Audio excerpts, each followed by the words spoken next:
Everybody, as we get ready to go here for Season 3. It is the Umpqua Basin Tailgate Show, and we are excited to be with you.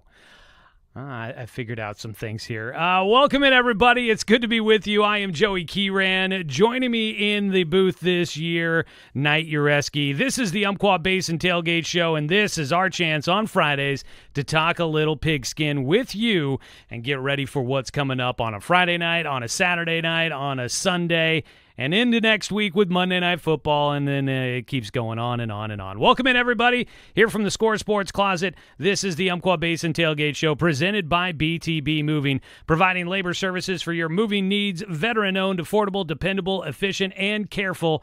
Senior and veteran discounts are available. Book now at 541-315-0122, or you can find them on Facebook at BTB Moving. They'll help you with your next move. Football is back. It is so great to be able to say those words, and it's so great to be with you.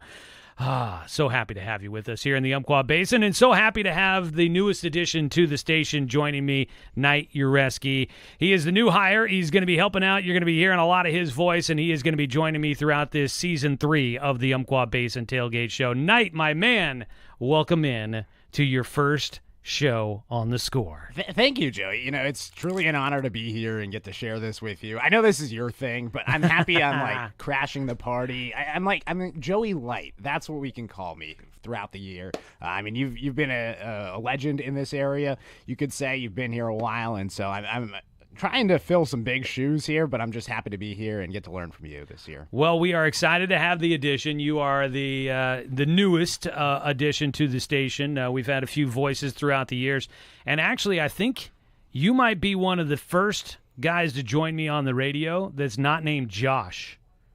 I just now realized that Josh Nelson, the most recent guy that has been here and helping with me, and really miss having him around. And then before him, there was also another Josh. There was an Owen in there for a moment. So, but yeah, you know, you're breaking some trends, so that's good. That's good. I'm just happy to be the first night. You know, you are very much so. That's unprecedented in this station's history. We are on the Score here, talking football with you on the Umpqua Basin Tailgate Show. It is exactly what it sounds. We are going to be talking football like we're at the tailgate party, getting you ready to go on what's coming up on today. You know, if it's a Friday, you're usually going to have some high school football. If it is, we'll be getting you ready going into the weekend where you'll have college football, the NFL. So we are going to be talking plenty about it right here in Douglas County. So we want you to be a part of the show. Come join us at the tailgate. You can do so by tuning in here on the radio Fridays, noon to 2. You can also join us. You can listen to the stream on the 541 Radio app, or go to 541radio.com and live stream the station there. Or you could head right to the Score homepage, and right there on that main page, you can find our YouTube stream. We are doing a video simulcast of the show on YouTube as well, so you can find us there. If you are a fan of our YouTube channel, you can go right to that and find it. So hi to all the fantastic folks out there that are watching. Well, right now, I think it's probably just you and me, Knight. But we'll get some folks in on that as we kick off Season 3 of the Umpqua Basin Tailgate Show. Now, coming up today, we have got a plenty in store for everybody. We are going to be, over the next couple of weeks, we are going to be previewing what's coming up for the high school football season. We do kick off the season today. It's week 0 for high school football. College football's done it. Now high school football's doing it. They've stretched out the season an extra week, allowing teams to be able to play this week an actual counting game, not just a jamboree. And then they can take a bye week later on in the season, which is kind of a cool idea for high school football. I mean, I imagine a lot of teams could take advantage of that. No doubt. And I mean, you see it in college football as well. You think about last week, Florida State playing Georgia Tech. You know, there is that option to play that week 0 matchup. And, you know, I think to some teams, it's a little bit of an advantage. You get a bye week a little bit later in the season. And so you kind of get to start your season a little bit earlier. I think that a lot of coaches throughout the summer, they're just anxious. They're ready to get out there and go play. And so I think that some coaches will probably prefer it. You know, they just want to get out there. They want to hit bodies that aren't their own. And so I think it's a unique opportunity to grow these players and maybe give them a rest a little bit later in the season. Yeah, today Douglas is kicking off the season, Douglas High School. And they will be playing tonight at home. And we will have a preview with head coach Nick Garcia coming up later on in the program. And in that, he says they get a bye week before they go into their league schedule. That'll be huge. Give them a chance to get extra prepared for that first league game, as well as make sure that guys that maybe have some bumps and bruises get an opportunity to rest up and get ready to go. So today is week 0 of the high school football season. Then things really get rolling next week. So Fridays we'll be talking plenty of high school football. Obviously, Ducks and Beavers kicking off their season as week 1 of the college football season is underway. We'll be looking at that coming up throughout today's program as well. But we are over this week and the next couple of weeks. We're going to be previewing what's coming up in high school football. We've got 4 previews for you today. We're going to be talking South Umpqua football with head coach Steve Stebbins coming up in our next segment in about 10 minutes from now. Let's make it about 15 minutes from now. We'll be talking with Coach Stebbins. And we'll wrap up the hour with a conversation with Brett Prock from Sutherland High School. Hour number 2, we're going to be previewing the Glide Wildcats with their new head coach, Zach Mandera. And we wrap it up with Nick Garcia from Douglas High School will be our second interview of hour number 2. So we've got those 4 coming up today. Next week, before most of the rest of the county kicks off their season, we'll have Roseburg, Oakland, planning on talking Yoncalla, Elkton, North Douglas as we get in our small area schools as well. And then a couple of weeks from now, we'll wrap it up talking some more of our small schools with Camas Valley, Riddle, Days Creek, and Glendale, giving everybody a chance to get on the radio and talk about their teams. So this is your place to be if you want to get set for this high school football season. We're going to give you an opportunity to hear about whatever team you root for. We'll have some details on that. And along the way, we'll be talking college football, Ducks and Beavers, and we'll be talking the NFL as it gets ready to kick off with Thursday night football coming up this next week. So so much football. So much football. Yeah. It's why we do this. Yeah, I mean, heck, I'm even a fan of Canadian football, and that's in season right now. We're not going to talk that, but I mean, we could. I could give you the update on all the former Ducks in the CFL right now, but there's just so much football right now. It's crossover season. There is a ton going on, and I guarantee there will probably be an opportunity to break in some Canadian football if you really want to. If I really wanted to. I do have the Doug Flutie Argonauts back-to-back Grey Cup champion bobblehead on my desk. We are introducing Knight to the listening audience here today, and one thing you should know, yes, in fact, he is part Canadian. It's the good parts, though, right? Yeah, no. Like maple syrup and whatnot? Well, yeah, I mean, not only that, just the friendliness. He says sorry all the time, folks. It's just getting ridiculous here. Sorry. We are excited to have you with us, man. We are excited to bring you in. He has been here. This is the first week actually full-time at the station. He's been popping in a few times here and there, but first week full-time at the station. It has been a blast, and it's going to lead to some really good stuff. He's helping with the sports side and helping me make this a fantastic product. So very much looking forward to having you with us tonight, and very much looking forward to having you, the fans, with us throughout this afternoon. If you want to be a part of the program, you can easily do so. Give us a call at 541-673-5551. That is the number if you want to take part. Today we've got a lot of interviews, so may not have an opportunity to get a lot of folks on the air, but just keep that number handy for the future, as well as keep it handy today, because we do have tickets to go to see the Oregon State Beavers and their season opener against Idaho State coming up tomorrow at 3:30. So if you want to go to that, we'll give you an opportunity to call in a little later in the program. We'll give you a few opportunities. We got a few tickets to give away, so keep that number handy, 541-673-5551. All right, if you remember from last season, we like to kick off the program with what is usually our top storyline going into it. And as you might imagine, as the football season is coming back, our top story is just the fact that there was college football on the TV, on your radio, wherever you might have found it. There was college football last night. It's where we kick things off. It's our cold open. Nothing gets a tailgate party going like a nice cold beverage. So let's crack one open and kick off today's show with our top story. A shotgun snap taken by Shedeur, throws it right side. Travis Hunter reaches up, makes a spectacular grab. Touchdown! Touchdown, Colorado! He's an alien. He's a freak. He's a mutant. He's the best player in college football. And the Buffaloes take a 10-point lead, 30-20. Most likely the final play of the game. Trips to the boundary side right. Miller out of the shotgun. First and 10 to the 47. He drops. Rolls out to his right using time. This will be the final play. Looks downfield. He's going to rifle this one down towards the end zone. Bodies down there. It is deflected, knocked around, and it is down and caught, but the game is over. It was caught at the 4-yard line. And they come up 4 yards shy of a touchdown. Terhart with the grab of 48 yards, but the game is over. What a contest tonight here in Boulder, Colorado. But Coach Prime of the Buffaloes start 2024 with a 31-26 victory, hard-fought victory over a very good North Dakota State team. I'm thankful, I'm happy we got the W. Miss Peggy's one step closer to the dream and the vision that we have for her, as well as I think 31 NFL scouts are on hand tonight, and I think they saw what they came to see. So let's move on from there. I'm gonna try my best to hold back my anger, but we got the W, so I'm happy. Well, that was audio courtesy of Learfield. Mark Johnson on the call for the Colorado Buffalo, who were in action yesterday.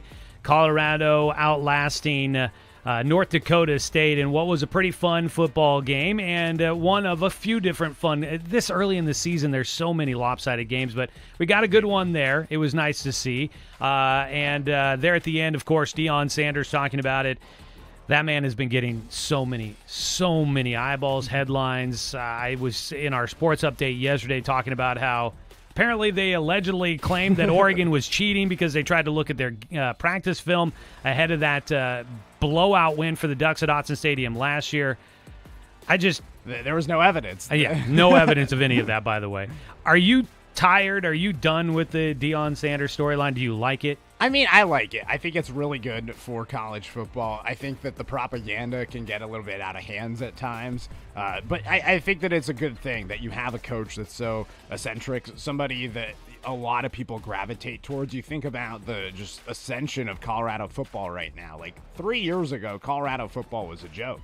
Like, not many people talked about it. And all of a sudden, you know, they're one of the most followed college football teams in the country. And I think it's really special that you can bring in a coach like a Deion Sanders and just turn around a program like that. Now, is the hype a little bit higher than it probably should be? Yeah. I mean, they just won one game against an FCS team, and, you know, they're posting on social media, Buffaloes 1-0, Bison 0-1. And it's like, okay, well, your budget is like $300 million a year. Yeah.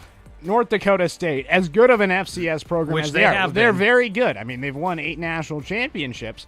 They have a budget about $30,000. I mean, if you're bragging about beating them, like, what are we doing? But at the same time, you got to take the victories. There wasn't too many victories last season. It was the first 3 weeks, and then later on, you beat a toughish ASU team. I mean, they were gritty at times. Yeah.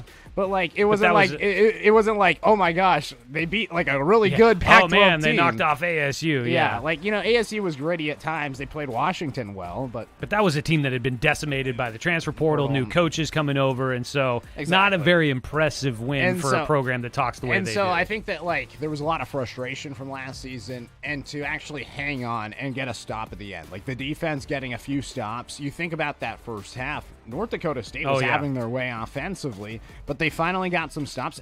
Think about that big stop that they had right after the turnover on downs in their own territory to start the second half, and all of a sudden they get a field goal instead of a touchdown. That's big. That's huge for the defense. They get some sacks in the second half, and I think that it was a much-needed victory celebration, but it's not like we're going to sit here and say, oh my gosh, Colorado's winning the Big 12 this year. They're back. Like, I think there's still a lot to go for this Colorado team, but there is something special about having Shedeur Sanders and Travis Hunter. I mean, Travis Hunter is the best player in college football. Oh, he's the week 1 Heisman, that's for sure. He missed 2 snaps last night.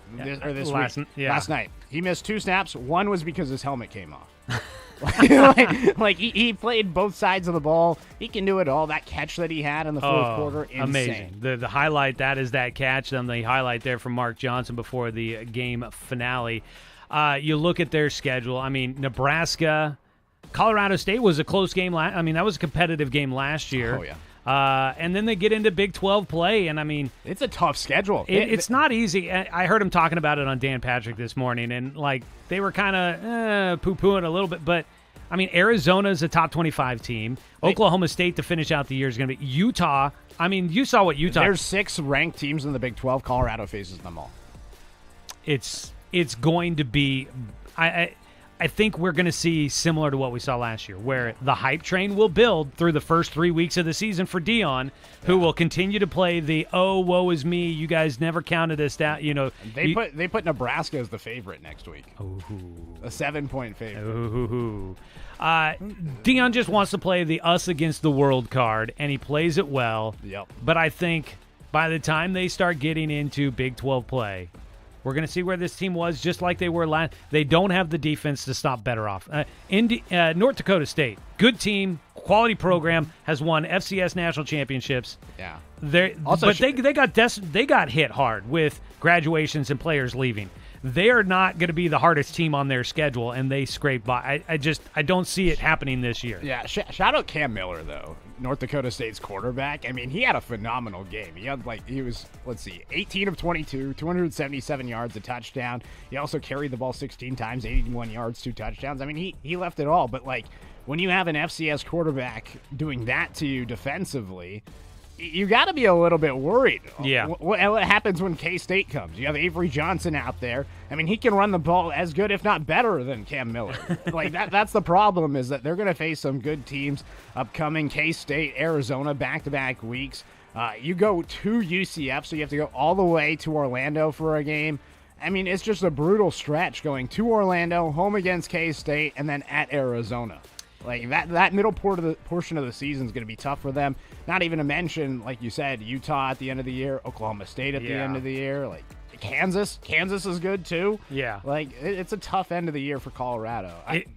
The over/under, I think, is 5.5, and it's going to be close. It's going to be close. Yeah. And Vegas knows what they're doing, that's for sure. And that's why every time you hear an over, it's going to be close. Yeah, that's what it's supposed to be. But the other thing, too, is we talk about them celebrating so big yesterday. I mean, a lot of that is because that was a meaningful game. Yeah. With the gauntlet of a schedule you have ahead, you got to get wins. You need to get a win against the FCS school. And as good as North Dakota State is, I mean, that game could determine if Colorado is bowl eligible by the end of the year. Yeah. It's definitely going to be fun, and if it strikes you as odd to talk about Colorado as a Big 12 team, you're not alone. It has taken some adjusting in the wiring in my brain to start getting used to saying, Utah Big 12, Colorado Big 12. I mean, I know it's not, out of the realm of possibility there with Colorado, but Oregon, Washington, USC, UCLA, Big 10. It's just been a weird. And we were just talking about it before we got on the air here as we wrap up this opening segment of the Umpqua Basin Tailgate Show. That conference realignment hasn't just struck college football, and we'll definitely be digging into plenty of that with huge matchups coming up for the Ducks going into the Big Ten and what that's going to be like. But also high school football, or the Roseburg Indians moving into the 5A classification. They're going to have a new set of teams that they're playing against coming up this year as they play kind of the traditional Midwestern League. It's going to be fun, and I got asked yesterday, if the expectations, what they are going with Roseburg going from 6A to 5A into a new league and all this. And I can't imagine that things have really changed drastically, but I think it's going to be good for Roseburg. I know a lot of people might have been a little bit upset to hear that they are moving down. I'm going to try and stop using the term dropping down to make it seem like they're going to be facing lesser competition, because this is going to be an extremely difficult season for Roseburg with the competition they've got on the schedule. Well, and the 5A, the league that they're coming into is a very good league. You have teams like Churchill, you have teams like Willamette that you're going to be facing off against. You have teams like Thurston that have won state championships, and that's exciting. This is the same thing. Or again, going to the Big Ten, this is exciting because you get to face off against teams that you otherwise probably don't get to face off against each season. So this is an exciting time for Roseburg. It really is. We're going to be obviously talking so much about high school and college and the NFL as we are just kicking things off, but in an attempt to try and stay on time and make sure that we don't go over with all of the interviews we have for you here today, we will kick off our prep football previews as we get a chance to talk about the South Umpqua Lancers with head coach Steve Stebbins. That's going to be coming up next here on the Umpqua Basin Tailgate Show. Nate Ureski joining me here in the Score Sports Closet. I'm Joey Kieran. Thanks, everybody, for tuning in. Remember, you can tune in and watch the program. We are live on our YouTube channel, 1490 The Score there. You can catch us on the radio or stream the show on the 541 radio app. A lot of ways for you to be a part of the program with us here today. We'll take a break. We come back. Coach Stebbins from South Umpqua joining us here on the Umpqua Basin Tailgate Show.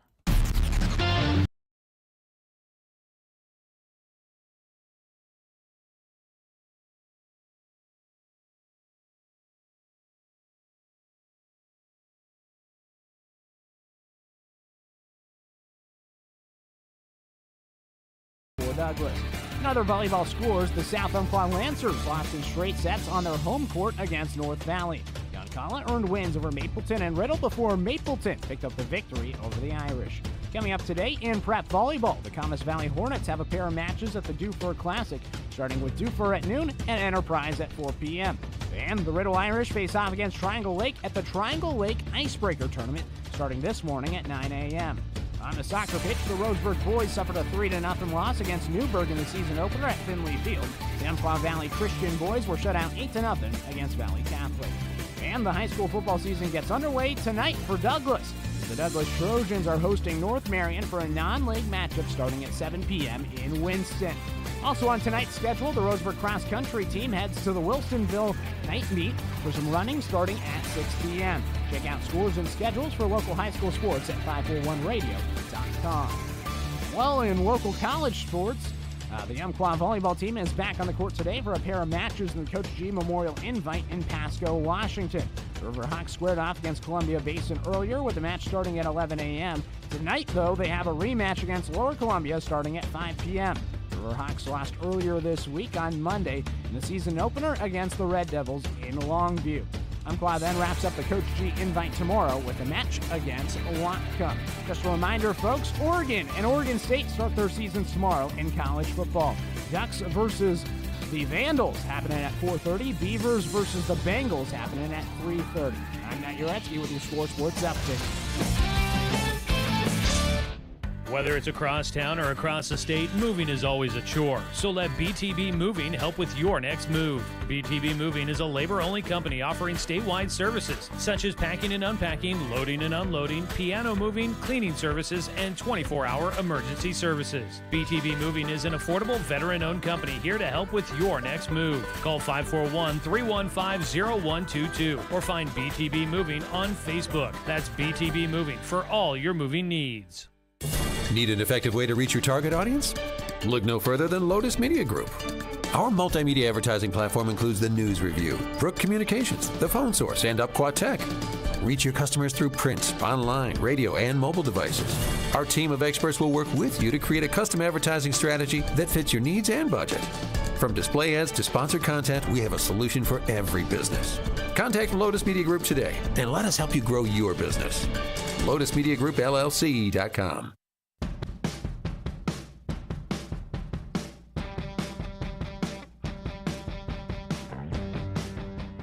Hanging out and talking ball. This is the Umpqua Basin Tailgate Show on The Score, 92.3 FM and 1490 AM. Back here in the Score Sports Closet on the Umpqua Basin Tailgate Show presented by BTB Moving. Well, we are gearing up for the start of the high school football season. It is just right around the corner. We are looking forward to it. We have got a series of interviews we are doing with head coaches around the Umpqua Basin this season, and we kick things off for you with our first prep football preview. The South Umpqua Lancers. The Lancers made a run to the semifinals in 2023, but have a number of spots to fill as they look to keep their run of success going in 2024. Well, we head on down south to Myrtle Creek, Tri-City, get a chance to talk about the South Umpqua Lancers. Down there, always big expectations. And head coach Steve Stebbins joining us here after a run to the semifinals last year. A very strong finish for the Lancers, and we're looking to see what they have for us here this year. Coach, thanks so much for the time. Looking at this year, did the way you guys finished things last year, did it set up some big expectations and goals for this year's club as you guys get ready to go? That's a great question. I'm not sure about that because we graduated so many seniors. I mean, we lost 9 senior starters on offense and 8 senior starters on defense. So we were really heavily loaded with older guys last year, and so we've got a lot of young kids now looking to step into roles, and not a lot of experience at the varsity level. So it's going to be an interesting year, and a year of growth, and a year of let's find out what we can do early on and play to our strength as we go. Yeah, definitely was looking through last year's roster and a lot of seniors, a lot of names that we all got to know throughout that season that unfortunately graduated from the program.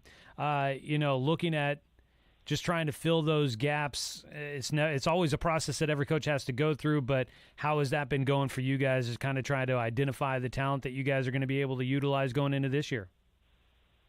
Yeah, each day it's been interesting as we started practice here. We've watched some guys kind of step into some roles, and we've watched some other positions where we got 2 or 3 guys all still trying to figure out who's going to be the number one guy there, and may end up being when we rotate some kids at some positions too.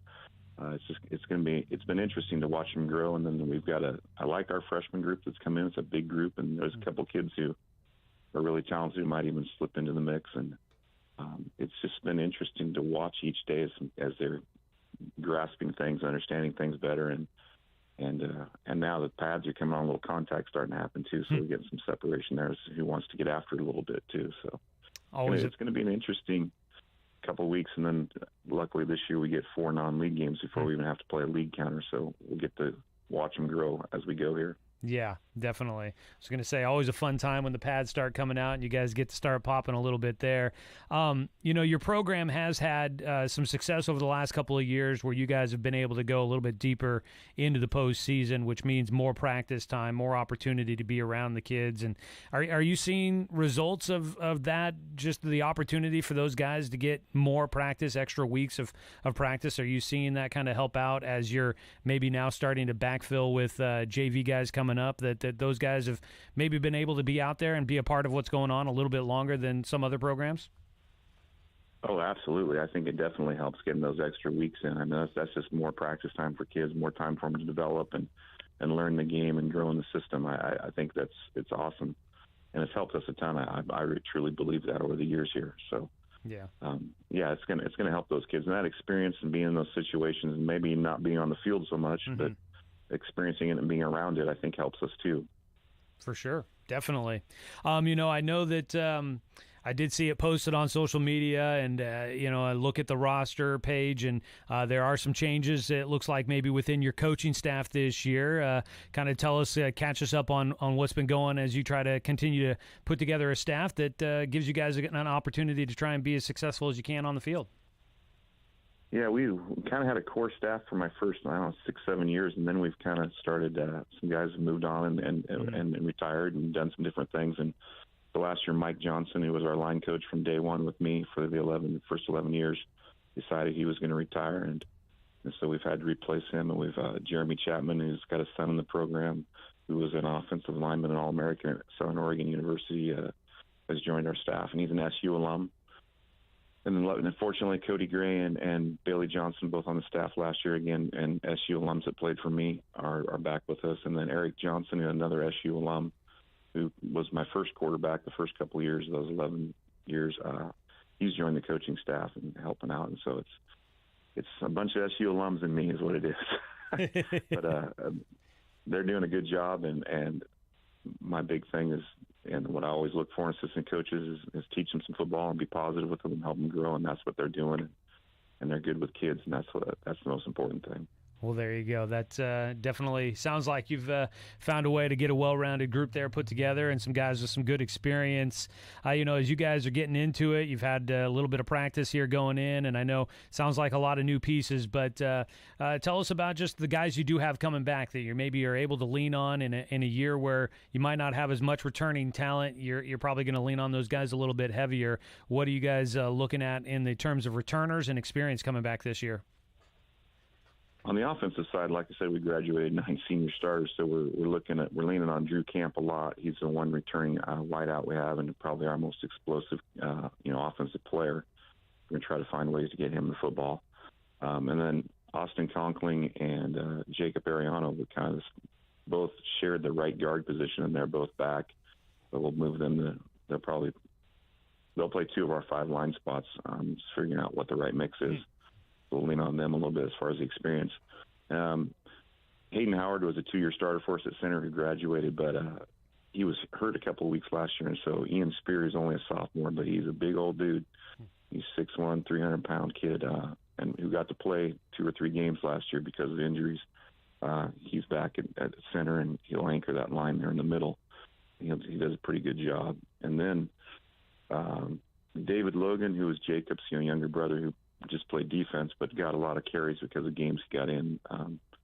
We're going to lean on him with the running game. And there's a couple other younger kids. And Cameron Jones is a senior. He's been a special teams guy for a couple of years, but now he's getting his chance to mix at running back too.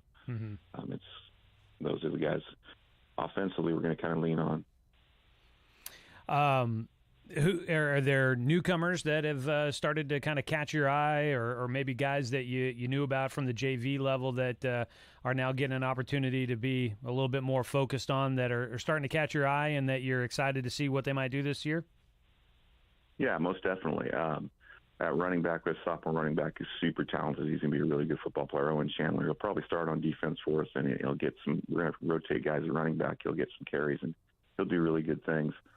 Our tight end, H-back guys are all going to be newer, younger guys.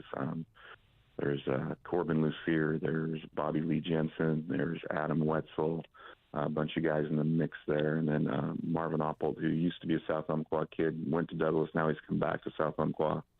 He's in the mix there, too. A bunch of kids in the mix there. Those guys will all do some good things for us. And then Logan Garza, who was a defensive player for us last year, mainly a rotation guy.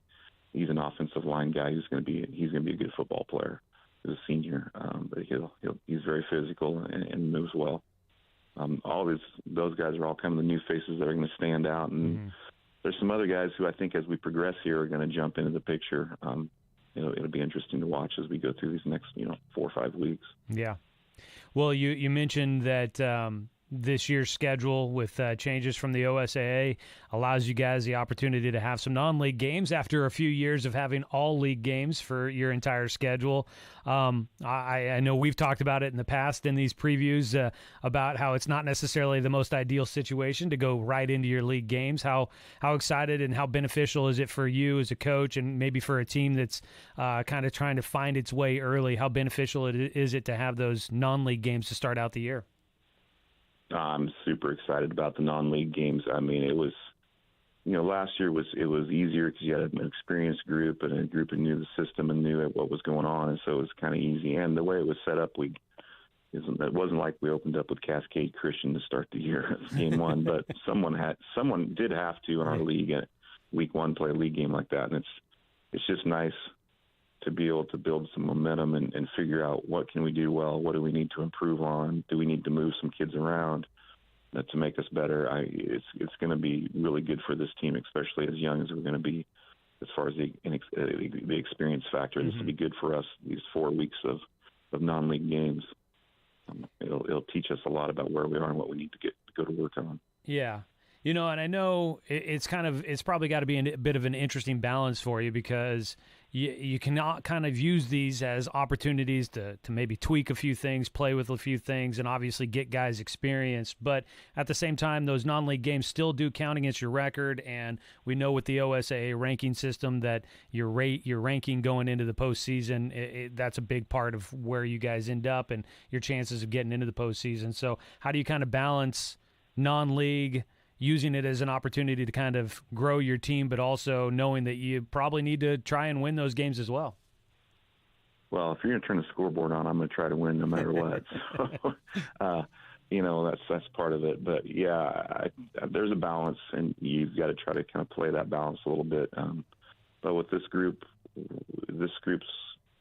we're going to have to figure some things out and grow. So it's I think it depends on what kind of group you have. If we had this schedule with last year's group, we'd be going after it. Yeah. It's just kind of what kind of group do you have, and it's going to be a growing and figuring some things out early, which will be good for us. And hopefully we grow and learn and pick up some W's along the way too. And even this next Friday, it's going to be a real eye opener for a lot of our kids who haven't been on the varsity field a whole bunch, because we're going to go up to Dayton and Jamboree. And you got Dayton, who was a state semifinalist last year, Banks, who was a state runner-up, and Kennedy, who's won their league, 4 out of the 5 last years and played in the state title game 3 or 4 out of the last couple of years. So yeah, we're going to find out real quick what good football's like. Well, that is the goal of for the South Umpqua Lancers, is to be playing good football, and so getting a chance to see what it's like will definitely be a nice way to get things started and hopefully get you guys to that level very quick. Joining us, Steve Stebbins here, talking about the South Umpqua Lancers as they get ready to start the season. Coach, really appreciate the time, and looking forward to seeing how it all plays out for you guys down there. Yeah, thanks, Joey. Appreciate it. That is head coach Steve Stebbins of the South Umpqua Lancers joining us here on the Umpqua Basin Tailgate Show. Appreciate him and his time there. Knight, I know you're kind of familiarizing yourself with a lot of the local teams around here, but South Umpqua is a team that is, the last couple of years, they've gone on runs. They won a state championship a couple of years ago. But graduation, as it does with a lot of teams, we're not all Sheldons, we're not all Jesuits or Lake Oswego's. You got to hope that you get waves coming through consistently, because graduation will hit everybody, and seems as if they're going to be young and taking some lumps, but that team last year caught fire in the playoffs. They finished, I think, 4th it was in their league. They were kind of on the bubble of getting in, and then they won back-to-back road games to get to the semifinals. And let me tell you, I asked them there to start out, did that kind of help build into what they got going on this year? To me, it feels like 3 extra weeks of practices and getting hot at the right time should hopefully build breed a lot of confidence for the guys that are back from last year's team. You got to think so. And, that's the thing about each team. When you're at this level, at least, you're building upon this season into the next season. I think, like you said, having those extra weeks of practice is so huge, and just trying to bring the guys together, because at the end of the day, this is going to be a little bit of a younger team. But this may not be the season, you could say, but you're going to try to build upon that to get that senior year. For sure. We were just talking with Tom out there, and he was talking about his high school football team going 1-9, and then the next season going 10-1. And so, you might not see it happens. You might not see the results right away, but it's all about building into that next step, whatever that next step may be. Continuing the process, for sure. South Umpqua there. All these interviews will have ways for you to go back and listen to them again if you missed it there, or you want to listen or share it around. So make sure you check out 541radio.com, check out our social media, and you'll be able to find those interviews that we are doing with these coaches and be able to listen to them and listen back or share them around however you'd like. We got to get to a break. When we come back, we're going to be talking Sutherland Bulldogs football, so stay with us. Head coach Brett Prock going to be joining us here on the program. And as we go to the break, let's give folks a chance to win some tickets to go see the Oregon State Beavers. They take on Idaho State tomorrow at 3:30. If you want to go, give us a call at 541-673-5551. That's 541-673-5551. Back with the Umpqua Basin Tailgate Show presented by BTB Moving. With a score, 92.3 FM, 1490 AM news update, I'm Ashley Claiborne. Douglas Forest Protective Association is moving public use restriction levels to high on Saturday. For the public, that means non-industrial power saw usage, cutting, grinding, or welding of metal, cutting, trimming, or mowing of dried, cured grass, and power-driven machinery for non-industrial improvement or development on private property will now be allowed before 10 a.m. or after 8 p.m. Currently, there are no changes to the industrial fire precaution level, which will remain at IFPL 2 on all lands protected by the DFPA and all forested land within 1/8 of a mile thereof. The Homestead Complex burning on the Umpqua National Forest remains about 60% contained and 5,910 acres as of midday today, while containment on the Diamond Complex is up to 78%, with the acreage remaining at 11,152 acres. And in other fire news, Crater Lake National Park will temporarily open the North Entrance Road beginning at 7 a.m. Saturday through Monday, September 2nd, to accommodate visitors over the busy Labor Day weekend. In sports, the high school volleyball season is off on the right foot for the Douglas Trojans. On Thursday, the Trojans earned a non-league victory against Myrtle Point in straight sets. In other volleyball scores, the South Umpqua Lancers lost in straight sets on their home court against North Valley. Coming up today in prep volleyball, Camas Valley Hornets have a pair of games at the Dufur Classic, starting with Dufur and then taking on Enterprise. And the Riddle Irish are facing Triangle Lake at the Triangle Lake Icebreaker. On the soccer pitch, the Roseburg boys suffered a 3-0 loss to Newburgh in the season opener at Findlay Field. Umpqua Valley Christian boys were shut out 8-0 against Valley Catholic. And the high school football season getting underway today for the Douglas Trojans, who are hosting North Marion for a non-league game starting at 7 p.m. in Winston. Sunny and hot today with a high near 100 expected tonight. Clear skies around 60 for a low. News and information 24/7 at 541radio.com. This is The Score, 92.3 FM, 1490 AM. From Astoria to Klamath Falls. And we are excited to keep this thing moving. From LeGrand to Roseburg. And compete at a championship level and a top 25 level. The Beaver State is primed to stay united as one. Join us Saturday. The Beavs host the Idaho State Bengals. Our coverage begins at 1:30 on the Beaver Sports Network. On The Score, Douglas County's home for the OSU Beavers. Your total comes to $389, and here's $100 just for shopping with us. Well, she's all full. Here's a brand new big screen TV just for stopping by. These things don't just happen unless you listen to your local radio. We give away free prizes just for tuning in. Check out all the contest rules online at 541radio.com and score big just for listening to your station. The Score, 92.3 FM and 1490 AM.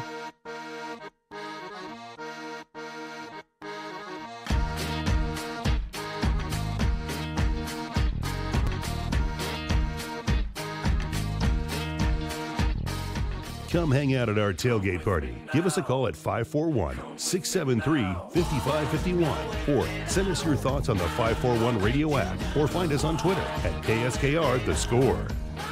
We are moving right along here. Hour number 1, episode number 1, season 3 here on the Umpqua Basin Tailgate Show. We are streaming on our YouTube channel, 1490 The Score on YouTube. Find us there. You can leave comments and have a conversation with us there in the comment section as well. But right now we are headed back to our prep preview interviews as we keep rolling right along here on this Friday afternoon. The Sutherland Bulldogs. The Bulldogs notched a few wins in head coach Brett Proc's first season, and now they look to take things to the next level in 2024.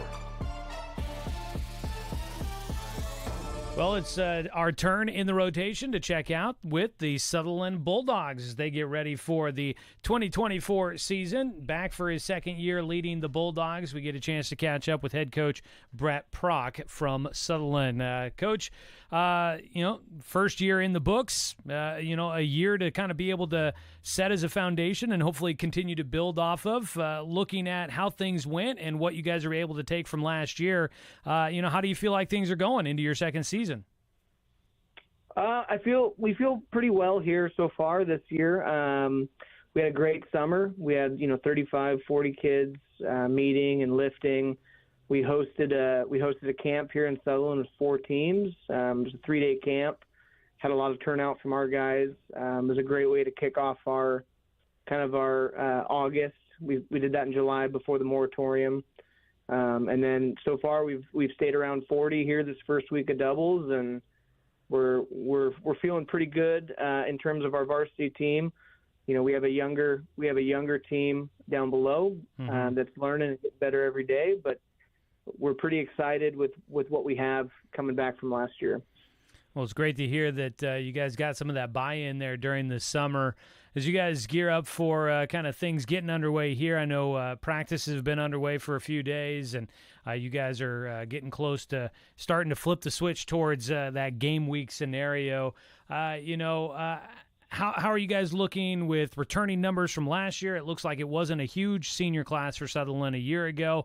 How are you guys doing with the numbers of returning guys that you have and the experience that you have coming back?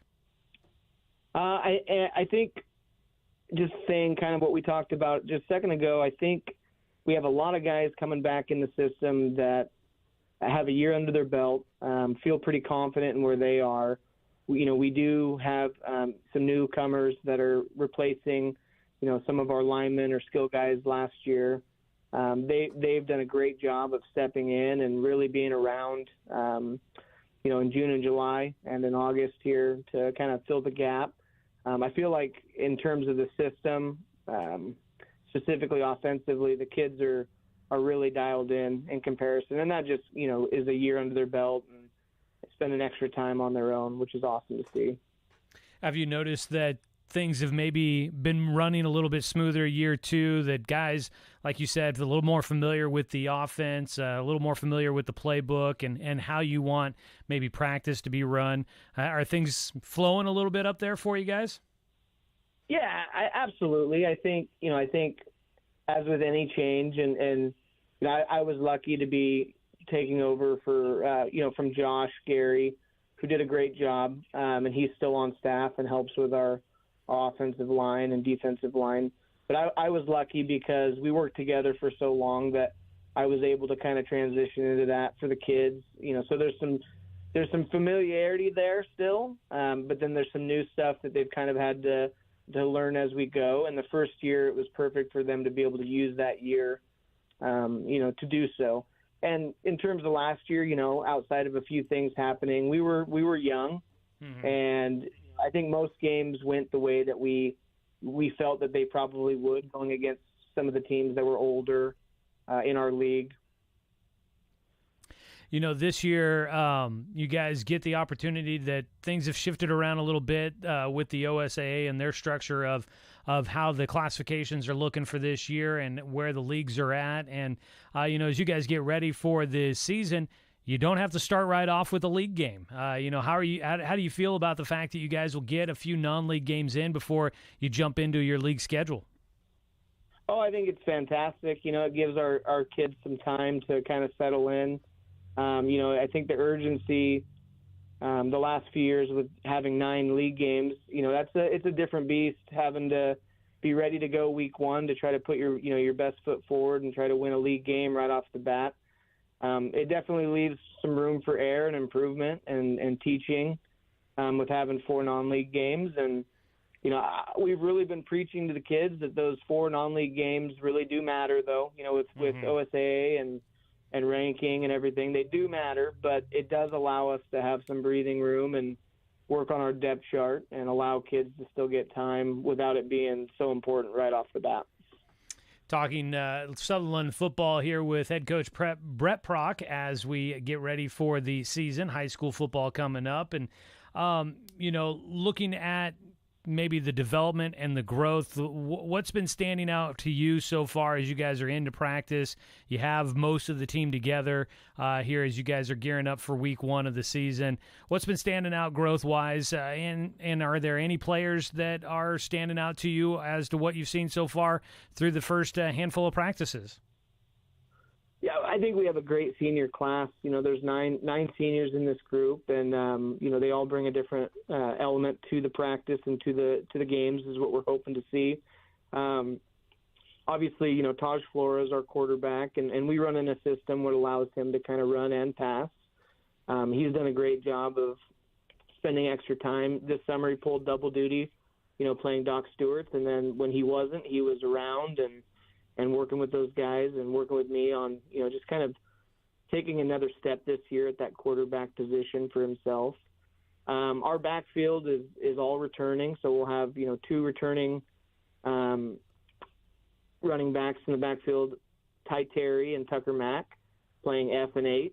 And outside we have a returning senior, Caleb Philippi, who did a great job kind of on our outside runs, just kind of giving us a little spark when we needed it.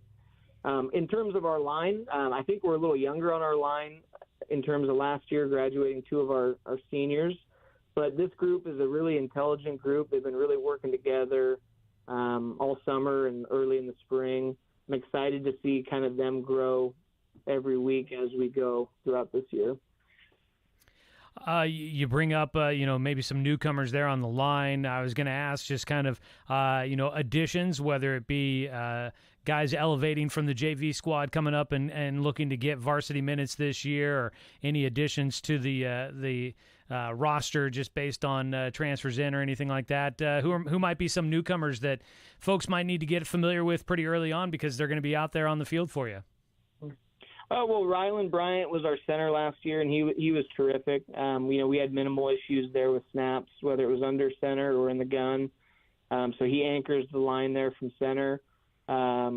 returning junior Patrick Robinson. He does a great job for us at guard. Really terrific kid. And then a few kids, like you said, have kind of either elevated themselves from the junior varsity last year or were subs last year, kind of we're swing players both ways. Bo Olson will be a sophomore that helps us a ton, and Jacob Stevens is a junior. Few other guys that are involved in that, Evan Powell, Aiden Goncalves, and Xavier Cafferat are all working, fighting for spots, and all three of those guys are underclassmen. So we have 7 or 8 really good, awesome kids that are working for those 5 positions, and I see us being able to have some depth there and sub when we need to, which makes it great in small football. You know, if you can get guys off on offense and defense, sometimes it helps. We always kind of focus a lot on offense, but defense obviously has to be an equal part in the whole equation. How are you guys feeling like things are shoring up on that side of the ball for you? I think so. Kurt Sorensen is back as my D coordinator this year, second year. He's been around the program for a very long time. Worked with Josh and worked with myself when I was working with Josh. We feel we're super athletic on that side of the ball. We are definitely, a year better, a year older than we were last year. And I thought at times we played very well on defense last year as well. I think it's kind of the same conversation. Kids are learning within the system. We've made adjustments to kind of play to our strengths. I think our kids are going to play fast, super athletic, and Kurt's doing a great job with them. Expectations for this year, what kind of goals, what kind of thoughts are you guys having going into the season on what you might be able to accomplish there? I think up top, I think at the varsity level, I think we should be able to compete. I think non-league will give us a good indicator of where we're at and what we need to work on. In the league, it's a new league, but we do have some familiar foes. Coquille, Douglas, Brookings, and South Umpqua are all coming with us from that, the league last year. Siuslaw obviously is coming in. They're kind of a new face, but we've played them in the past in past leagues. I think on paper right now, I would say they would be, in my opinion, kind of the team that's to beat. That's just my opinion. I think that they do a good job there, and they do a good job, and they're well coached. But I think we should be in the mix. I think if we do a good job and stay healthy and eligible, which is things that we preach with our weight program and making sure our kids are students first. I think we can compete. I think we can, at week 7, 8, 9 this year in comparison to last year, hopefully we're playing for something. Wrapping things up with head coach Brett Prock and the Sutherland Bulldogs football team. You talk about the teams you guys are facing this year and looking at your schedule. You guys have a healthy number of games that you're going to get a chance to have, it looks like, on your home turf, but you've got some lengthy road trips. Brookings Harbor is nothing new, and like you said, you're somewhat familiar with Siuslaw, but a trip down to Klamath Falls in there as well. Kind of how do you feel about the way the schedule shaped up for you guys this year?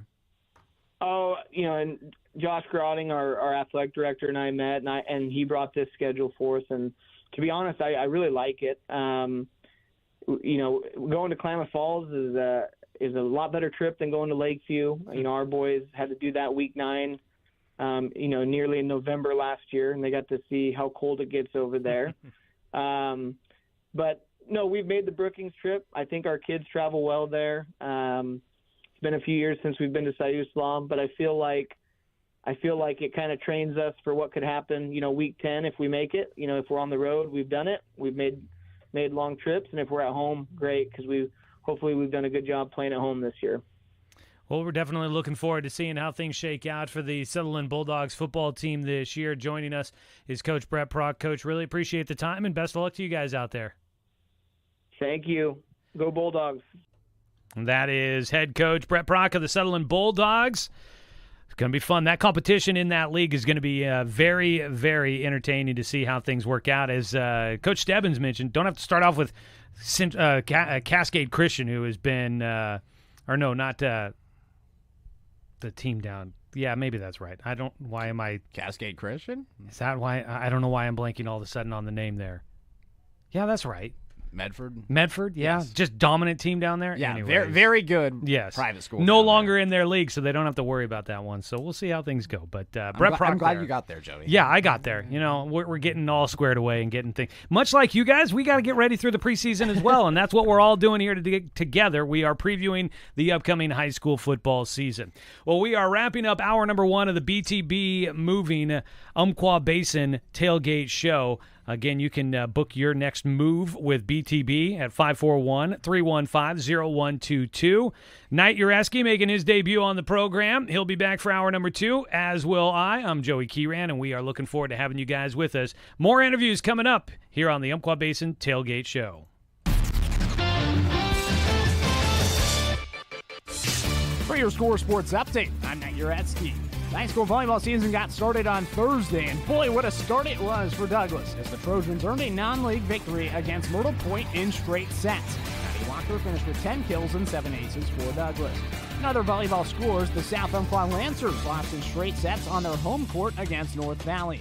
Yoncalla earned wins over Mapleton and Riddle before Mapleton picked up the victory over the Irish.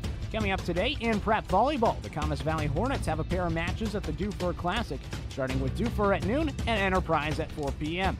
And the Riddle Irish face off against Triangle Lake at the Triangle Lake Icebreaker Tournament, starting this morning at 9 a.m. On the soccer pitch, the Roseburg boys suffered a 3-0 loss against Newburgh in the season opener at Finley Field. The Umpqua Valley Christian boys were shut out 8-0 against Valley Catholic. And the high school football season gets underway tonight for Douglas. The Douglas Trojans are hosting North Marion for a non-league matchup starting at 7 p.m. in Winston. Also on tonight's schedule, the Roseburg cross-country team heads to the Wilsonville night meet for some running starting at 6 p.m. Check out scores and schedules for local high school sports at 541radio.com. Well, in local college sports, the Umpqua volleyball team is back on the court today for a pair of matches in the Coach G Memorial Invite in Pasco, Washington. The Riverhawks squared off against Columbia Basin earlier with the match starting at 11 a.m. Tonight, though, they have a rematch against Lower Columbia starting at 5 p.m. The Riverhawks lost earlier this week on Monday in the season opener against the Red Devils in Longview. Umpqua then wraps up the Coach G Invite tomorrow with a match against Whatcom. Just a reminder, folks, Oregon and Oregon State start their seasons tomorrow in college football. Ducks versus the Vandals happening at 4:30. Beavers versus the Bengals happening at 3:30. I'm Matt Uretzky with your Score Sports Update. Whether it's across town or across the state, moving is always a chore. So let BTB Moving help with your next move. BTB Moving is a labor-only company offering statewide services, such as packing and unpacking, loading and unloading, piano moving, cleaning services, and 24-hour emergency services. BTB Moving is an affordable, veteran-owned company here to help with your next move. Call 541-315-0122 or find BTB Moving on Facebook. That's BTB Moving for all your moving needs. Oregon's only statewide sports talk show wants to hear from you, Douglas County. Sean is in Roseburg. Sean, welcome. The Bald-Faced Truth with John Canzano is talking Beavers, Ducks, the NFL, Blazers, and more. Let's go to Daryl, who's in Myrtle Creek. Share your opinions by calling 503-417-7575. Let's go to the phone lines. Kelly is in Glide, Oregon. Is that right, Kelly? That's right. Hi. I can't believe you took my call. Sports talk for Oregonians. It's the Bald-Faced Truth with John Canzano. Weekdays, 3 to 6 on the Score. At Coastal Farm and Ranch, beef steals are working hard to save you money. Coastal Farm and Ranch, with just what the country needs. Shop from August 28th through September 3rd and take 15% off Balin stock tanks. The perfect solution for animal troughs, gardening beds, and chick brooders. Work smarter and save bigger with $200 off 27-ton or 37-ton Black Diamond log splitters. Check out our selection of Western boots, insulated work boots, and durable rubber boots. Or choose casual footwear for the family from top brands like Wolverine, Ariat, and Carhartt. Shop these deals and more for Labor Day starting this Wednesday.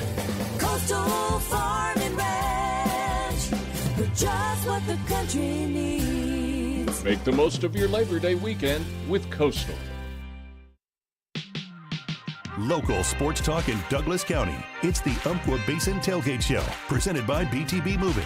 Fridays, noon to 2, right here on 92.3 FM KWRZ Canyonville and 1490 AM KSKR Roseburg. We're The Score, Douglas County's home for sports. It's the Umpqua Basin Tailgate Show, presented by BTB Moving. We're setting up shop, so pop open the cooler, pull up a seat. Who wants to have some fun? Let's talk some pigskin. From the Score Sports Closet, it's the Umpqua Basin Tailgate Show.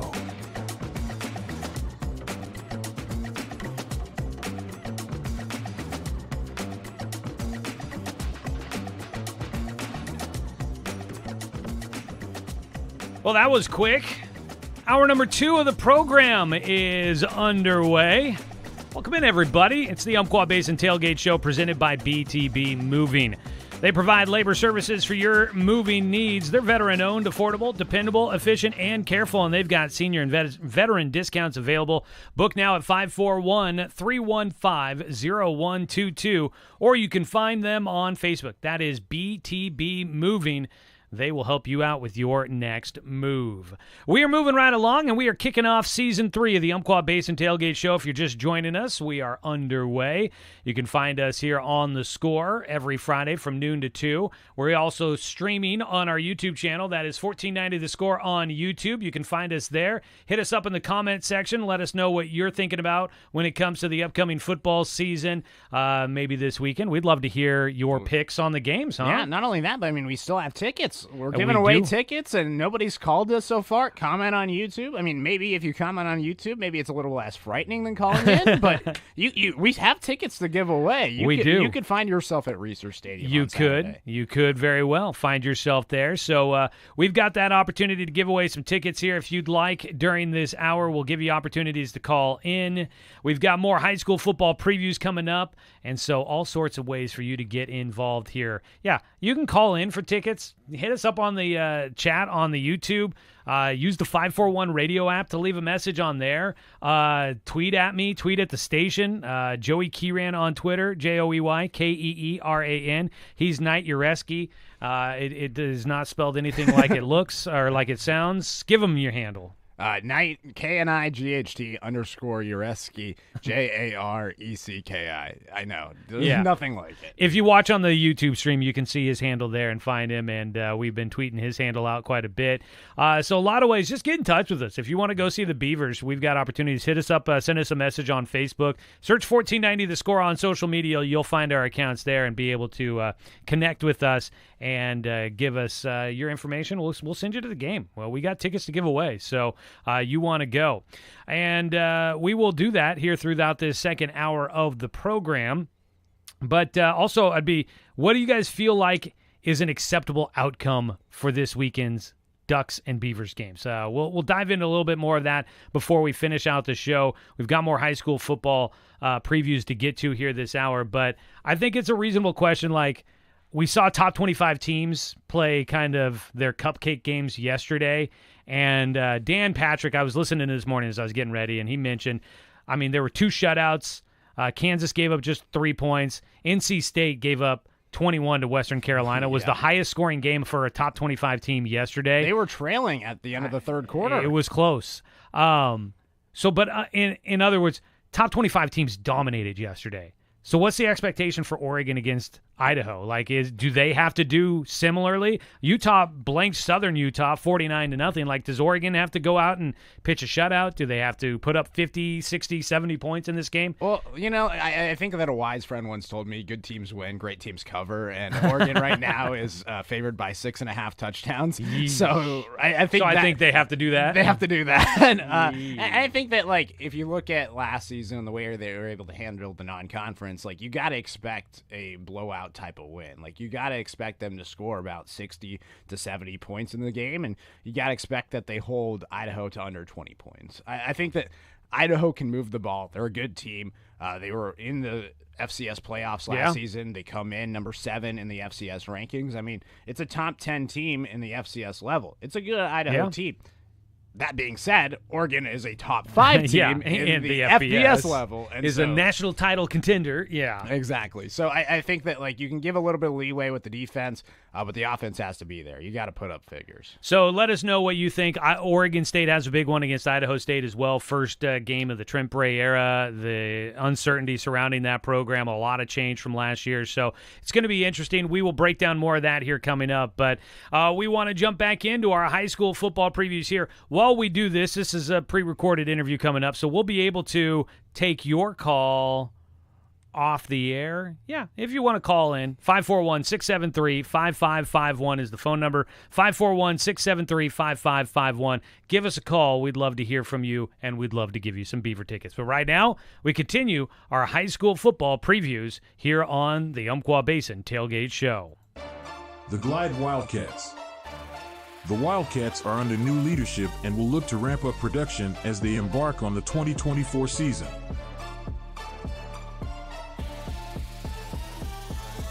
Well, we get a chance to head out to Glide High School, where they've got a new head coach out that direction, and he is a familiar name for many around the region.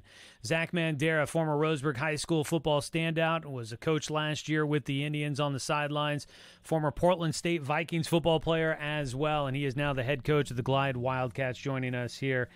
Zach, really appreciate it. I know we've gotten a chance to talk since the news came out that you took over the job as the head coach out there. But, now that you're a little bit more into it, how has the process been going for taking over and being a head coach of a high school football team for you? Well, thanks for having me, Joey. It's been quite the process. Just doing everything on my own and doing my own thing has definitely been different as the last couple of years. And in college, I'm always following somebody else's plan. So putting together my own plan and teaching that to my coaches as well as the players has definitely been changing, but it's been quite a fun process in the way, getting to know the kids as well as, basically just teaching the game of football. Mm-hmm. What would you say has been kind of one of maybe the big eye-opening or realizations now that you're kind of a little bit further into it? What's been kind of one of those big moments of being a head coach in football? Well, just everybody, the coaches and the players, they look to you, for the answer.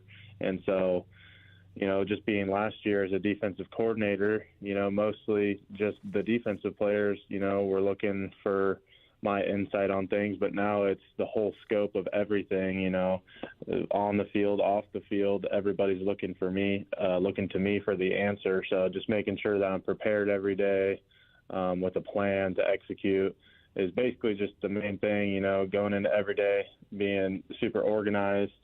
And I think that's what's going to help us succeed is, I got a slight little bit of OCD, so just taking care of things every day helps me progress through the week. As you guys get ready for this upcoming season here, Glide Wildcats will be kicking things off on September 6th as they travel to Myrtle Point for their first game of the year.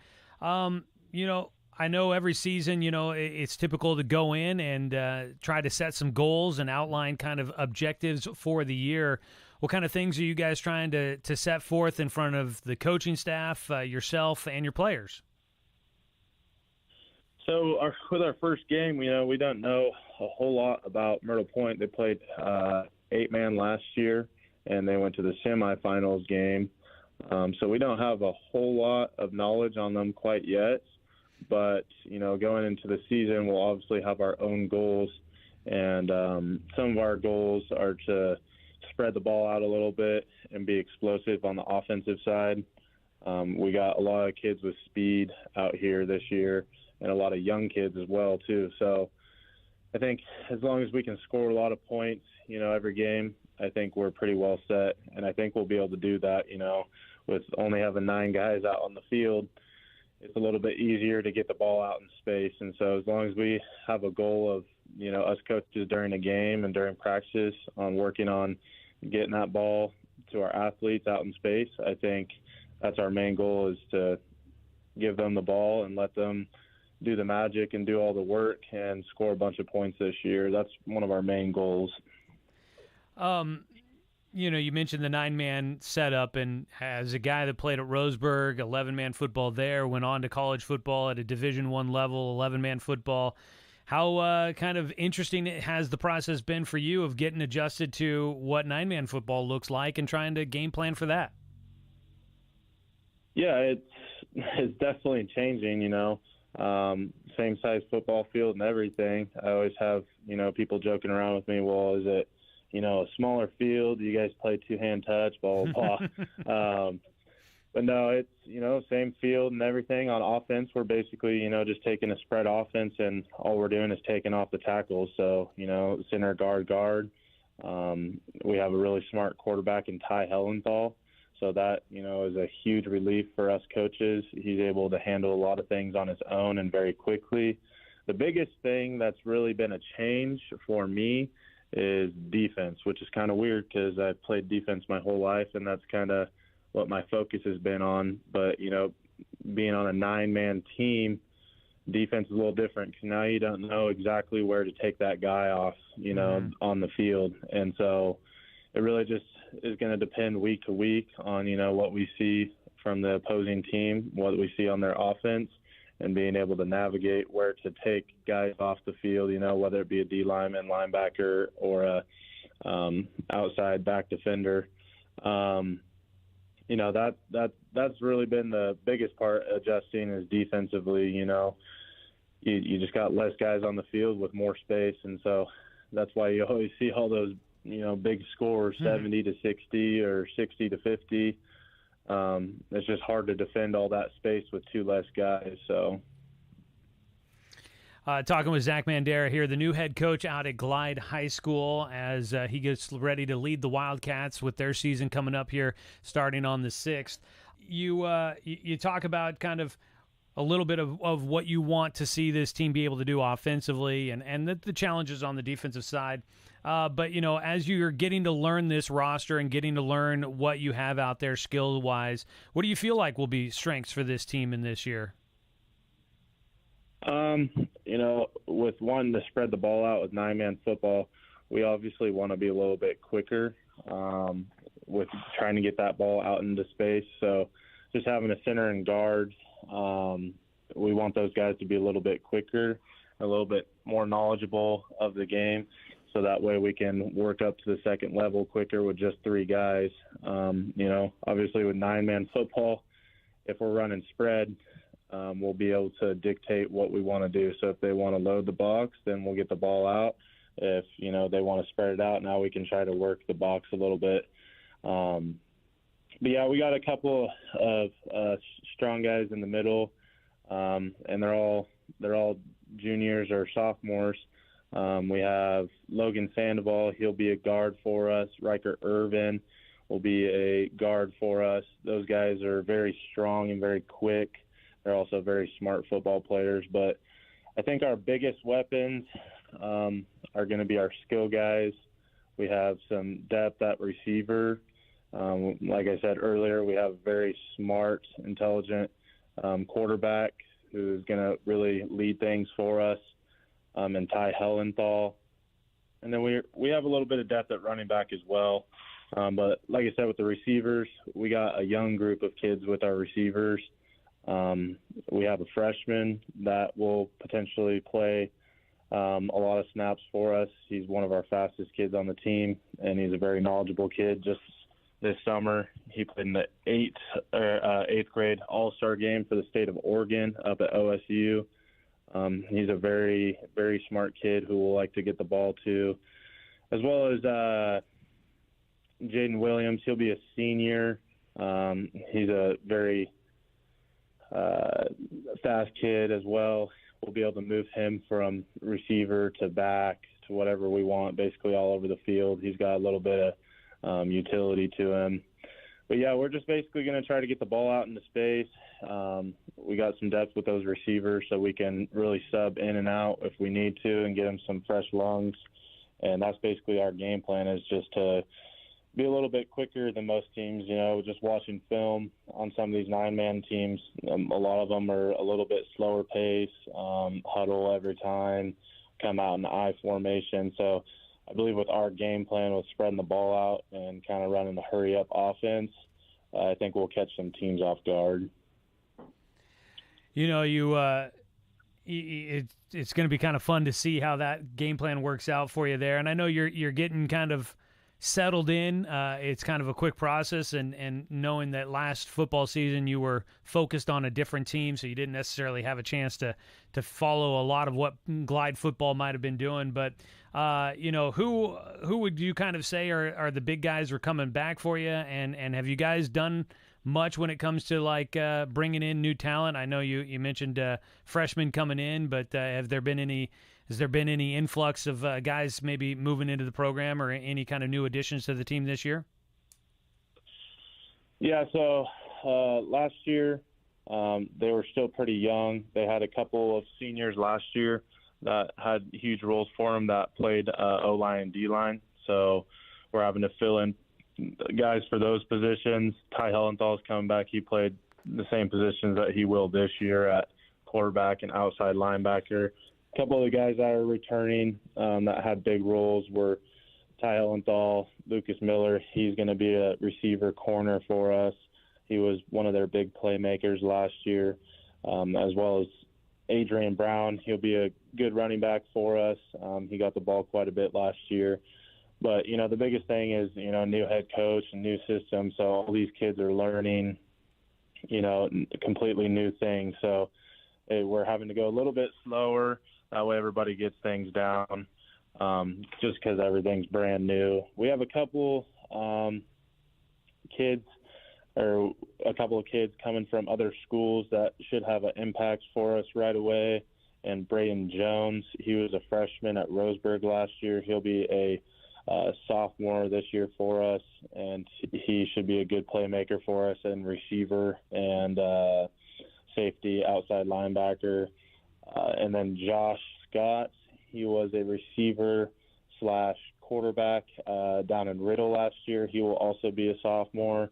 Those two guys for us will have some impact right away.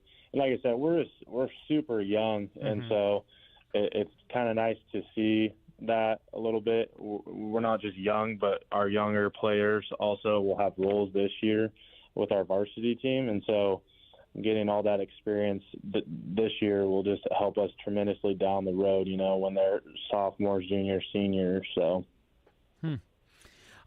you know, you've talked a lot about Ty Hellenthal, and just to be able to, you know, like you said, a lot of things are new, and a lot of things are going to take some time to be established out there. But how beneficial is it for you as a new head coach, as a first-year head coach, to go into a program where you've got a quarterback that you feel like you can trust and kind of knows just a little bit of what it takes to be in that position and be a leader on the field?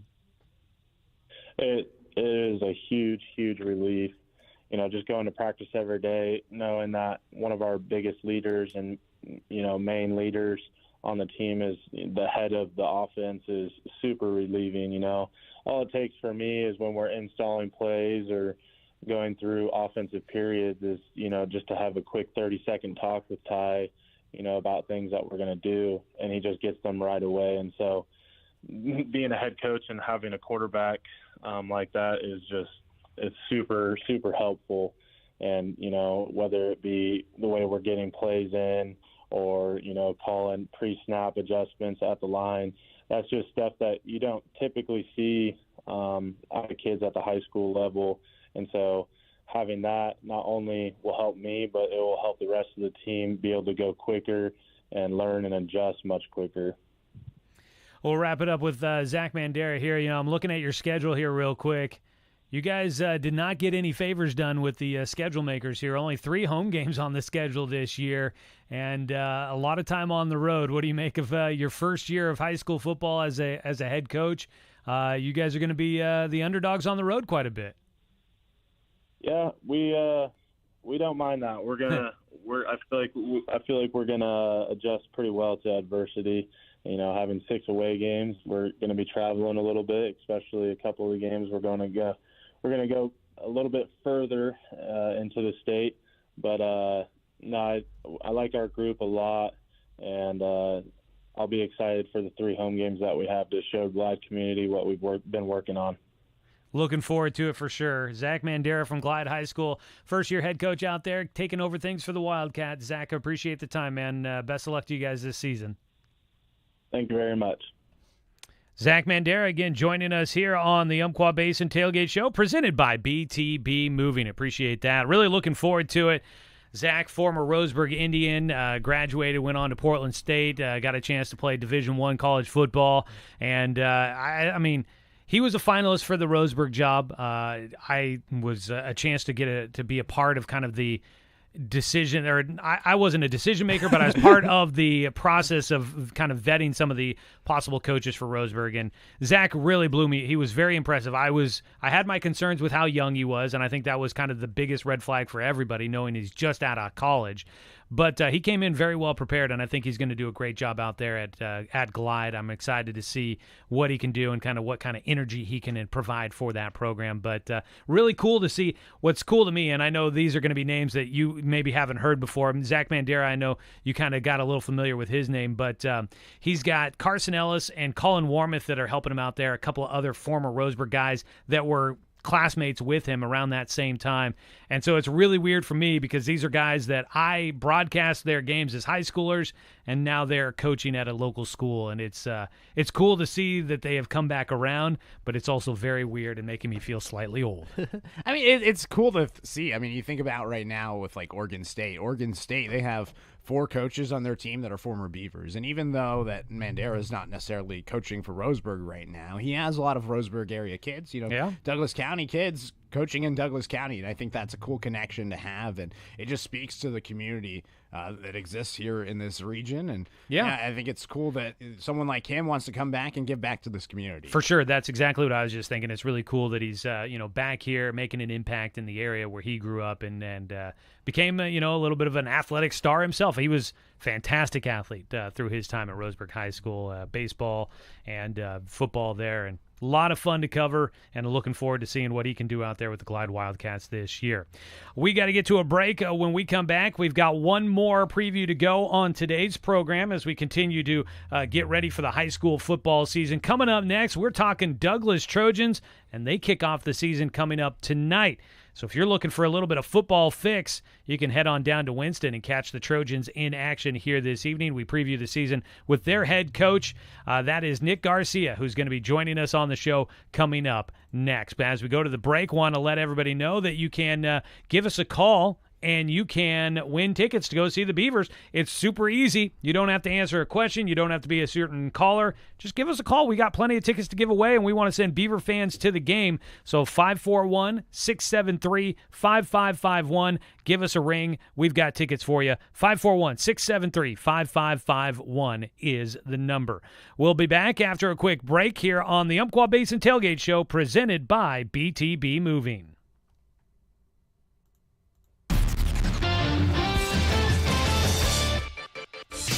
For your Score Sports Update, I'm Nate Uretsky. The high school volleyball season got started on Thursday, and boy, what a start it was for Douglas, as the Trojans earned a non-league victory against Myrtle Point in straight sets. Maddie Walker finished with 10 kills and 7 aces for Douglas. In other volleyball scores, the South Umpqua Lancers lost in straight sets on their home court against North Valley. Yoncalla earned wins over Mapleton and Riddle before Mapleton picked up the victory over the Irish. Coming up today in prep volleyball, the Camas Valley Hornets have a pair of matches at the Dufur Classic, starting with Dufur at noon and Enterprise at 4 p.m. And the Riddle Irish face off against Triangle Lake at the Triangle Lake Icebreaker Tournament, starting this morning at 9 a.m. On the soccer pitch, the Roseburg boys suffered a 3-0 loss against Newburgh in the season opener at Finley Field. The Umpqua Valley Christian boys were shut out 8-0 against Valley Catholic. And the high school football season gets underway tonight for Douglas. The Douglas Trojans are hosting North Marion for a non-league matchup starting at 7 p.m. in Winston. Also on tonight's schedule, the Roseburg cross country team heads to the Wilsonville night meet for some running starting at 6 p.m. Check out scores and schedules for local high school sports at 541radio.com. Well, in local college sports, the Umpqua volleyball team is back on the court today for a pair of matches in the Coach G Memorial Invite in Pasco, Washington. The Riverhawks squared off against Columbia Basin earlier with the match starting at 11 a.m. Tonight, though, they have a rematch against Lower Columbia starting at 5 p.m. The Riverhawks lost earlier this week on Monday in the season opener against the Red Devils in Longview. Umpqua then wraps up the Coach G invite tomorrow with a match against Umpqua.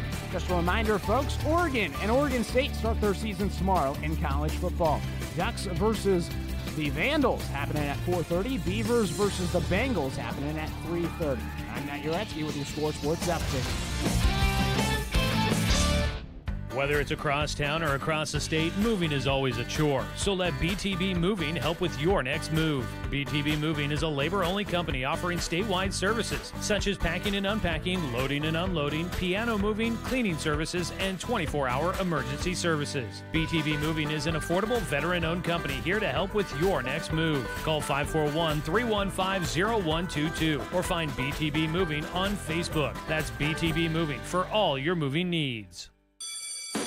The News Review wants to make your back-to-school transition a lot easier. Right now, when you sign up for a one-year subscription, not only will you receive access to all your local news and events for 35% off, you'll also enjoy your continued subscription through next summer at no extra charge. This offer is valid for both new and returning subscribers. Sign up by Friday, September 13th.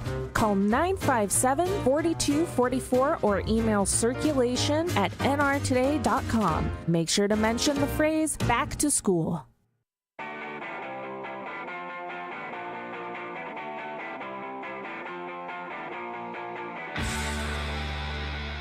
Fridays are loaded with football this fall on The Score, and you're listening to the Umpqua Basin Tailgate Show. Why, yes, you are. Welcome back here to the Score Sports Closet, everybody. Joey Kieran, Knight Uresky with you as we are kicking off the football season with episode 1 of the Umpqua Basin Tailgate Show. Oh, boy. We were talking local legends here in the area. Troy Polamalu came to mind, and we were talking a little Douglas there. We got the article from the News Review hanging in the studio, the Hall of Famer there. I just it's kind of mentioned cool. it. Yeah, I mean, it is really cool that somebody with that, like, resume, NFL career. NFL Hall of Famers got to come from somewhere, right? So why not Douglas, right? Yeah, Winston, Oregon. I think that's the craziest thing. But I think it was crazier just learning, like, since coming down and moving to Douglas County, that he went from Trojans to Trojans, Douglas High School to USC. And I mean, his name is Troy. He was meant to be a Trojan. It very much does feel that way, right? Yeah, it was meant to be. Well, the Douglas Trojans would love to find another Troy Polamalu to be able to staff out there. I don't know if they've got someone of NFL Hall of Fame caliber there, but what do they have in store for him here this year? We find out next as we continue on with our prep football previews. The Douglas Trojans. The Trojans fell short of expectations in 2023, but have high hopes for a strong season in 2024. We head on down to Winston, where we get a chance to talk about the Douglas Trojans football team in his 4th year leading the Trojans. Nick Garcia joining us here as the Trojans get ready for their season, which will be getting started with a road trip to Harrisburg coming up on September 6th. And, Coach, appreciate the time here. Boy, looking at it, how do you guys feel kind of getting ready for this season? I was looking back a little bit to last year's kind of preseason expectations, and it might be fair to say that you guys maybe underachieved where you were hoping to be last year. How do you feel like the team is kind of going into this season? Feeling pretty good. We ended the year, definitely not where we wanted to be, but we had a big group of younger guys last year who are now going to be juniors. So we're really looking forward to those guys, with a year of really varsity experience under their belt and, a little maturity, a little more understanding of what we're trying to do. So I'd say it's, we're looking about the same as last year, hopefully a little bit better, that's for sure. Yeah. Yeah, youth was definitely one of the things that stood out to me from kind of looking back at a year ago. And, what kind of growth did you see from these guys, whether, during the season and then since last year wrapped up? What kind of growth have you seen from the guys that you've got coming back from last year? Just their knowledge, knowledge of the game and the understanding of what we're doing. Like I said, they've matured, bodies have grown a little bit. We had pretty good buy-in from kids through the summer for the weight room, which was definitely another big help. So just those sort of little things I think will help translate into, another year of football under their belt to get ready for the year. And hopefully now with, the season and the league changed a little bit again, so we have for sure preseason games now before actual league stuff. So they're feeling a little more comfortable with the way this year's coming in. That you mentioned the league stuff there. Do you like that? Are you happy about kind of some of the changes you're seeing with the restructuring of conferences and some of the movement amongst the classifications? I do. It'll be a little bit of adjustment. The 3A level definitely has a lot of teams in it, but we finally have a little bit of preseason to where we can pick some other schools who may not have been doing as well as us to be able to finally come out and play instead of starting the year off with a Cascade Christian or something. Some of the school hasn't lost a game in 2 years. So it's nice. The kids like it. They're ready to go, and just a little more comfortable to start the year that way. Yeah, for sure. Yeah, maybe hopefully get the ball rolling, build that positive momentum as things kick off for the Douglas Trojans. Looking at the non-league games that you guys were able to get on the schedule, as you said, you kind of get to pick and choose a little bit more with those to put those teams on the schedule. How do you feel about the teams you guys are going to be facing and just kind of the challenges that schedule is going to pose for you guys? I'm feeling pretty good. We kind of tried to figure out some schools to maybe, or maybe at our same level that we think we might be at right now to compete with. So it's looking, we feel pretty comfortable about where we're at. Hopefully that can translate onto the field. But, the kids saw our schedule there. They feel confident in the way it looks. So hopefully we're looking to come out of that, over 500 for sure. Once those couple weeks in before our league starts. And I realized I misspoke. We do have that August 30th game. It's not a jamboree. It's a game at home against North Marion to get things started. And that means you guys are kind of one of the first teams, this new opportunity to be able to play an actual game that first week. What led you guys to jump to that opportunity to try and get things geared up and going early? We kind of just wanted to get started. My staff and I, we had kind of talked about some things, and we felt like with the kids coming back that we had, they've been together for a while, that we feel like we'd be ready to go right away. And also, we worked it out pretty nice to where before our league starts, it gave us a bye week before league starts, so we technically have 2 weeks to prepare, and it gives us a little bit of time in case injuries pop up to where they have a little bit of rest in case they need it. One of those new tweaks with high school football this year here in the state of Oregon as we talk about the Douglas Trojans with head coach Nick Garcia. Looking at the roster this year, how do you feel like, I was reading again kind of the preseason stuff for last year, just getting some reference and reminding myself of where we were at a year ago here. And there was a lot of comments about the numbers were good. You guys had seen a nice boost in numbers, and I know it's a program that you've been really trying to build that foundation there, and now 4 years in, how do you feel like you guys are starting out the season numbers-wise? Pretty good. We're a little less than where we were last year, but nothing too crazy. I'm up right around 40 kids again, and usually for us, we pick up a few here and there always, like most schools do once school starts. So if I can end up, with another handful or more within the next week or two, I think we've been steady with the numbers. So and then we're working on those younger kids too, to keep those numbers up. So feeling pretty good right now. If we can continue that and, be consistent in that area, it'll be hopefully a good little building block for everything.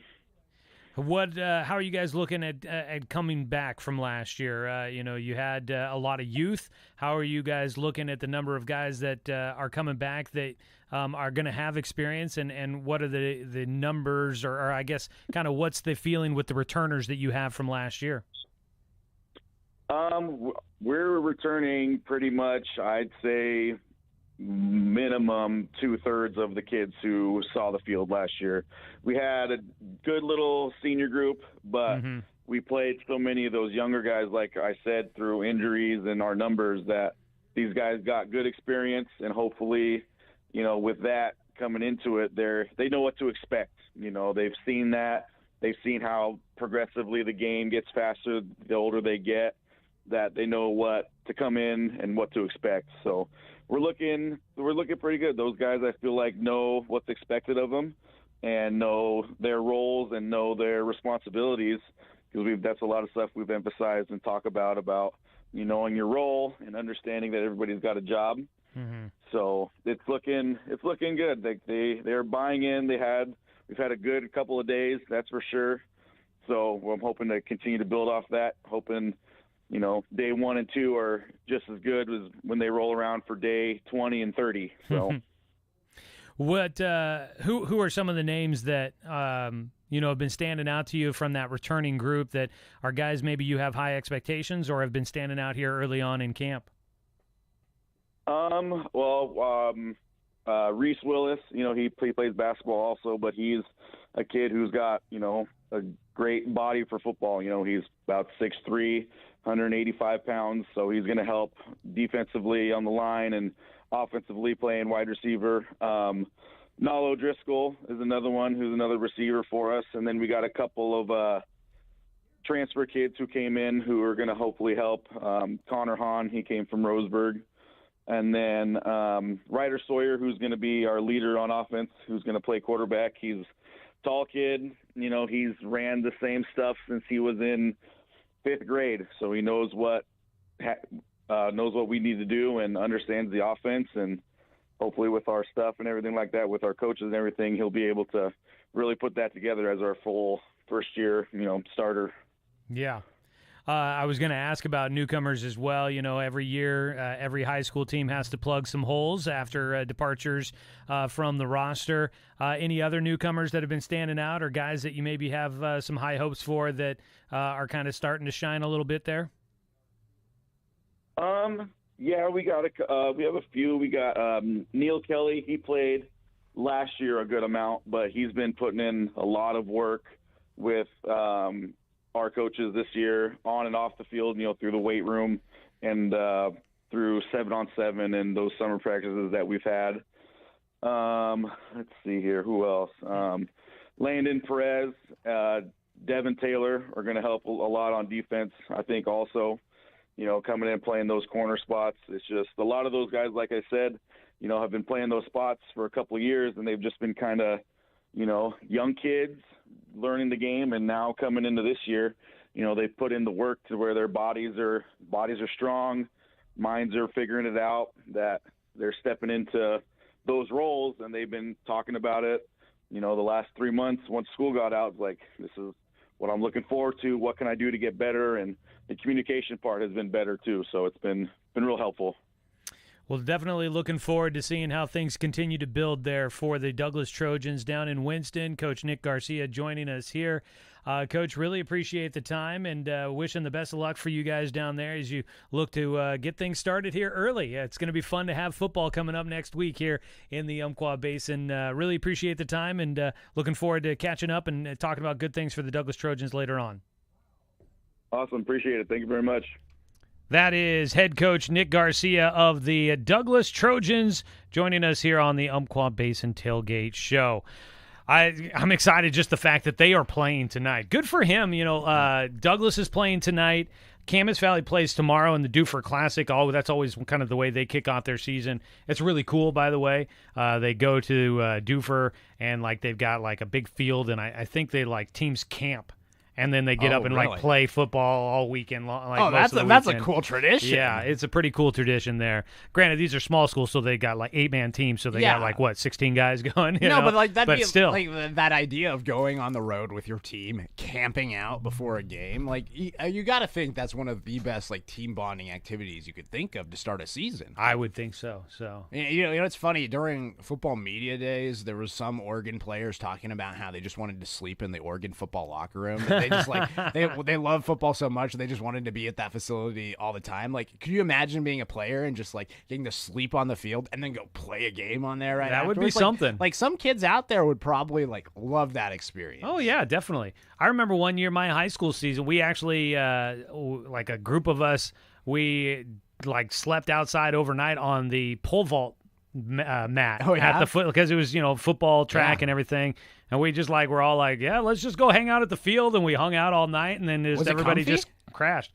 I guess so. I honestly don't remember how good of a night of sleep it was, but I remember doing it. You know, like that'd be like the location to camp out on, right? I mean, it's the pole vault big like and thick. pad, I mean, yeah, it had to be pretty comfortable. So I remember doing that. So yeah. So like you all slept on it? Yeah, I think there was like 8 or 9 of us, maybe. You know, not like the whole team, but That's awesome. just like a small seniors or whatever. Yeah. So with the Drifters this summer, we like asked them at the end of the year like what their favorite memory was, and there was like one time where 6 players got stuck in one like 2-bed room, and they just like combined the bed and just called it a mega bed, and they had all 6 of them sleeping in like the combined like 2 beds, and like that's exactly what I'm picturing right there. Yeah, it's probably about something like that. Cuddled like that.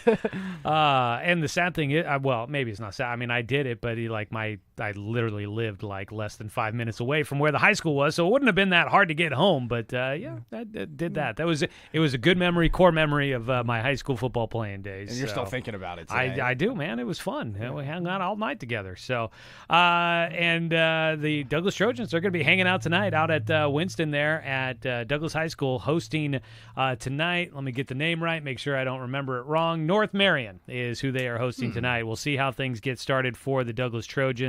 And then they get a chance at a bye week a little later on in the season before they go into league play. So we'll see.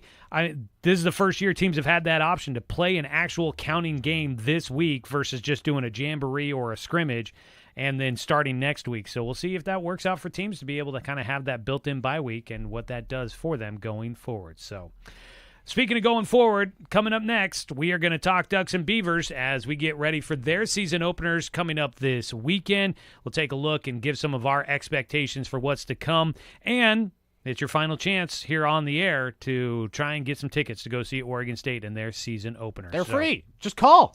It's super easy to get. So join us as we continue on. Find us on our YouTube channel, streaming there at 1490 The Score on YouTube. We'll try to do that every Friday for the show. And you can also find it on our website, the Score homepage there at 541radio.com. Check it out there. We've got it. We'll post it up there every Friday for folks to find as well. So stay with us. One more segment to go here on the show, and we'll wrap it up and send you on your way on your Friday. It's the Umpqua Basin Tailgate Show, presented by BTB Moving. Are you a renter? Do you know that for the price of a pizza, you can purchase insurance to protect your life's possessions? Your landlord's insurance won't cover your belongings in a fire or theft. Make sure to protect yourself and your valuables. Buy renter's insurance. It covers your belongings, provides liability protection, and may pay for additional living expenses such as hotel bills or restaurant meals if a covered loss forces you to temporarily move out. Renter's insurance is affordable. It often costs less than $20 a month. Ask your insurance agent or company about multi-policy discounts when purchasing renter's insurance. The Division of Financial Regulation has a shopping tool to help you compare renter's insurance policies. Go to dfr.oregon.gov and type renter's insurance into the search bar. Spending that pizza money on renter's insurance will protect you when you need it the most. This message brought to you by the Oregon Division of Financial Regulation, the Oregon Association of Broadcasters, and this station. Is reviewing life insurance on your to-do list? Now's the perfect time to add it. A friend recently told me that securing life insurance sooner rather than later can help you lock in lower rates for years to come. So I bumped this up on my list and got it done. I called SelectQuote and couldn't believe how easy and affordable life insurance is. I'm 40 and got a $500,000 policy for $16 a month. My husband's also 40 and his $500,000 policy was only $18 a month. Plus, with SelectQuote's same-day coverage, there was no medical exam required, and we were covered by the time we hung up. Knowing I have this checked off my list feels amazing, but the peace of mind knowing my family is protected feels even better. Call SelectQuote at 1-800-880-6363. That's 1-800-880-6363. Or go to SelectQuote.com to get your free quote today. 1-800-880-6363. Details on example rate at SelectQuote.com. Hey, sis, missed you this morning. Kim told me you weren't feeling well, so I'm just doing a self-care check. Oh, thank you, friend. How you doing? Girl, listen, my energy was so low because I didn't eat breakfast when I got up, so I had to miss virtual yoga with y'all. Trust me, I understand. But I'm doing much better now that I've eaten, so I'm back on track. Great. In that case, let's get some steps in tonight. I'll come over and we can walk around the lake. Sounds good. Appreciate you being in my business, too. Now, let me get in yours. Did you check your blood pressure today? I did that and my squats, okay? Okay. High blood pressure is not going to be my friend if I can help it. See you at 6? Let's get it. See you then. Now more than ever, it's important that we protect our hearts and the hearts of those we love. Check in on one another and be a part of a healthy blood pressure movement. Rally your squad to take the online pledge at releasethepressure.org. Brought to you by the Release the Pressure Coalition and the Ad Council.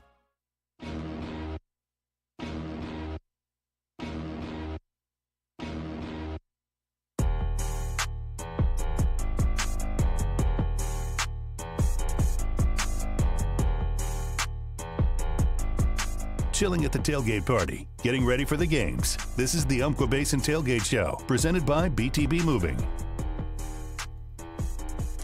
Well, one more final segment to go here, and we are happy that you have been joining us. Thanks to everybody that's tuned in on the radio, streaming online, or on our YouTube channel. Great to see some comments there on the YouTube stream. Love to get that going as season gets underway and games get going, and there's a lot to talk about and recap. We'd love to see you guys in the comment section on our YouTube channel or calling us up on the phone line to give your 2 cents on what's going on.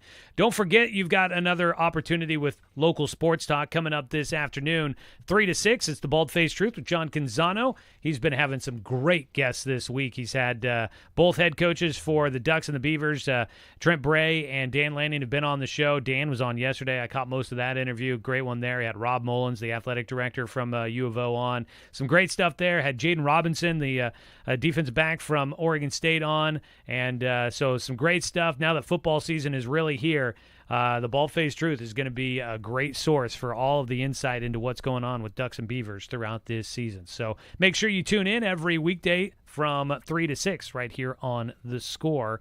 And you can be a part of that show, too, and call in up in Portland and get your 2 cents in on what's going on in the world of sports. Speaking of getting your 2 cents in, we are done with interviews, so we got a chance to chat a little bit here with Knight Uretsky, who's joining us here on The Score this year. Ducks and Beavers. So Oregon State, they are hosting Idaho State coming up tomorrow. It is a 3:30 kickoff, 1:30 pregame here on The Score. Trent Bray, first year. He's been a part of the program, obviously, but a ton of change and a ton of turnover there. But you said that, you kind of had some insight into Giovanni McCoy, the guy that got named the starting quarterback there for Oregon State. I know that you had a prediction when he was with Idaho about having a really good day. But, just looking at it, it's obviously – I mean, I've been seeing people making predictions and making guesses on what's going to happen. I'm going into this one completely blind when it comes to Oregon State. It's just there's been so much turnover. They do have some good guys back, but just their season is so non-traditional with everything going on around that program that I am just very curious to see how it all plays out. And if they can find a way to kind of right the ship and keep things afloat. I think that's what a lot of Beaver fans are kind of thinking. They just want to see how this season unfolds with the amount of max exodus that came from Jonathan Smith leaving. And, you never thought that he would leave. Like, just being a hometown product, being a guy that, played for Oregon State, wanted to be in Corvallis, and all of a sudden his stuff is at the Goodwill down the street. You just don't expect that as a Beaver fan. No. And this has been a whirlwind. But I think that Trent Bray has done a good job igniting the fanhood of Beaver fans. He's a Beaver as well. He was a former first-team All-Pac-12 linebacker. He knows what it means to succeed in that conference. And, well, they're still in that conference for this year. And that's the thing, is that you just don't know exactly how the schedule is going to go. Yeah. With you do get the one game against Washington State. Is that considered the Pac-12 championship? I don't know. It's kind of one of those things. But I think that you bring in a guy like Giovanni McCoy, but I think that the quarterback room is the deepest. You have Ben Branson out there. You also bring in Jabari Johnson, who comes over from Missouri. And so you have some guys in that quarterback room. I don't think that quarterback's going to be the issue.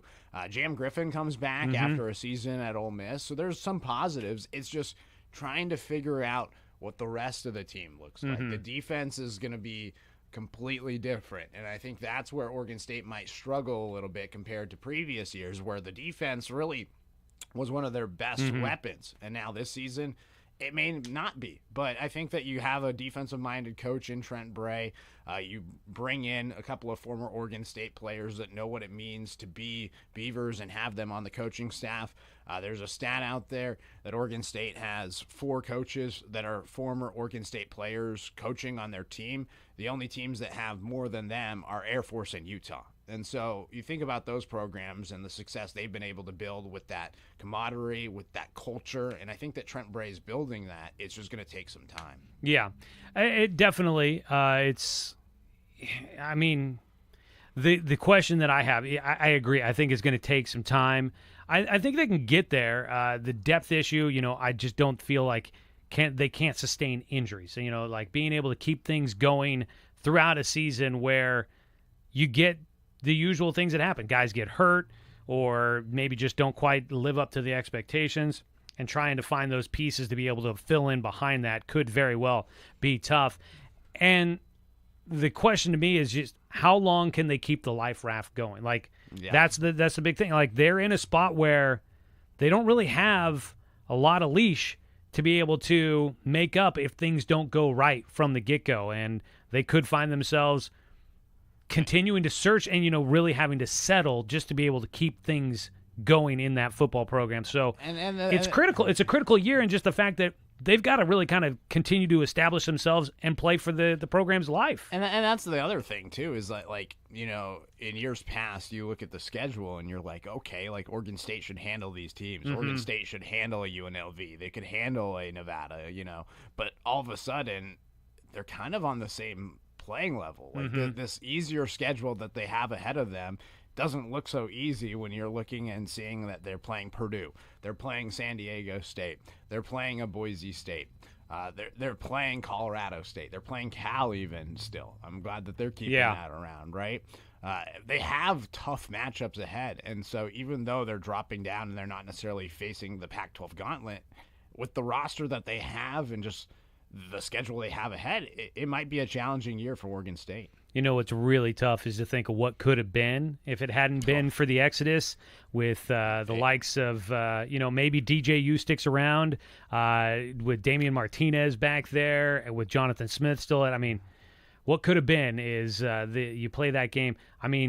They've got the talent that left that was still eligible went to big-time programs across the country. It is sad to kind of know how the effects of realignment, the effects of Jonathan Smith and his last-minute decision to jump ship just absolutely really took a toll. But, the one thing I do think is that the Beavers and their fans, I think, very much relish the role of being the underdog and being up against it. And so them and Washington State, I think. I think that's the thing, is that you go into it knowing you're the underdog and you just want to work even harder. And I think that's kind of what Trent Bray has instilled in this program, is that this is a program where you're going to have to grind. You're going to have to be gritty. It's not going to be easy if you come to Corvallis, but he's building that. And again, this is year one. I think the future is really bright for Oregon State. But it really starts tomorrow against Idaho State, a team they're heavily favored against. Again, that's a 1:30 pregame start here on The Score, 3:30 kickoff. You can tune in for Beaver football throughout the season. And Oregon tomorrow, we're short on time. This is always what happens when we start talking football, is because we just get into it. We could fill 2 hours. Oh, wait, we do. But as we wrap things up, what are your expectations for what happened? Do you think the Ducks cover? I do think the Ducks cover. 6 touchdowns. I think they can do it. Like I said, good teams win, great teams cover, and I think that Oregon's a great team this year. I think this is the most stacked roster in college football. A lot of people talk about Ohio State. I really think that Oregon has it all, and I think that the depth really shows, and that's what it's going to take to try to win the college football championship this year. They have the playoff now. Your season got longer. Not only are you playing in the Big Ten championship and then you play that one playoff game and then maybe another, but if you're not one of those top 4 teams, you have another week of football that you have to prepare for, and that stretches your season even further. And it just shows how big your depth is going to have to be to succeed. And I think Oregon has depth across the board. Running back room, stacked. Quarterback room, stacked. wide receivers stacked, tight end stacked, offensive line stacked. Like, there's not a hole offensively. And then you get to the defense, and they already had a good group of recruiting classes back to back, but then you bring in a guy like Jabbar Muhammad to solidify the secondary, which really struggled last season for Oregon. But all of a sudden you have the younger depth players, the younger recruiting guys, the Roderick Pleasants of the world, the Jaleel Florences of the world that came in highly touted. All of a sudden, hey, this is a year 2 guy, a year 3 guy. Plus Jabbar Muhammad's out there in the fold. And you bring in a guy like Kobe Savage with a lot of experience at K-State. You bring in a guy like Cam Alexander, who was one of the top corners at UTSA last year. And so I think that it's a very, very good Oregon team across the board. There's not a lot of holes in the depths there. So I think they cover. Well, it should be fun. They kick off at 4:30. You can tune in for the Ducks all season long on our news partner, News Radio 93.9 FM at 1240 KQEN. And pregame starts tomorrow afternoon at 2:30. Knight's going to be there up in the press box covering Ducks for us there. So you can check him out on his social media handle, Knight, KNIGHT _Ureski, JARECKI. You can find him there. He'll be tagging the station in there as well. So get updates from what's going on with the Ducks there on Twitter with Knight tomorrow, and tune in for the games. If you want to go, here's your last chance to call in and try and get some tickets. We've got tickets to go to Oregon State. Give us a call at 541-673-5551, 673-5551. This has been the Umpqua Basin Tailgate Show, Episode 1, Season 3. It's been a good one. We continue with Roseburg football preview coming up next week, plus other schools as we continue to count down to the start of the high school football season and keep going throughout the year. Thanks, everybody, for tuning in and joining us. I'm Joey Kieran for Knight Ureski here on The Score. Whether it's across town or across the state, moving is always a chore. So let BTB Moving help with your next move. BTB Moving is a